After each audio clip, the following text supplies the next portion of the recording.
तैसे ते घनदाट उठावले एक वाट, जैसे उसळले काळकूट धरी कवण. त्याप्रमाणे त्या घनदाट सैन्याने एकत्रितपणाने उठाव केला आहे.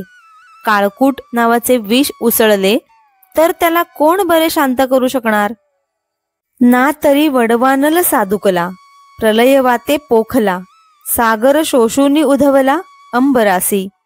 किंवा वडवानल पेटून प्रज्वलित होऊन वाऱ्याच्या सहाय्याने वाढत चालला तर तो जसा सागरालाही शोषून आकाशापर्यंत धडकतो. तैसे दळ दुर्धर नानाव्यूही परिकर, अवगमले भयासुर तिये काळी. त्याप्रमाणे विविध प्रकारच्या व्यूहांची रचना करून युद्धासाठी सज्ज झालेले सैन्य महाभयंकर दिसत आहे. ते देखोनिया दुर्योधने अव्हेरिले कवणे माने, जैसे न गणिजे पंचानने गजघटाते.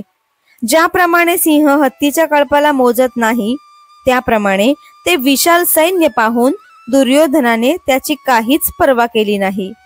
मग द्रोणापासी आला, तया ते म्हणे हा देखिला, कैसा दळभारू उचलला पांडवांचा. नंतर दुर्योधन द्रोणाचार्यांजवळ येऊन त्यांना म्हणाला, पांडवांचे हे सैन्य युद्धासाठी कसे उसळले आहे ते पाहिले का.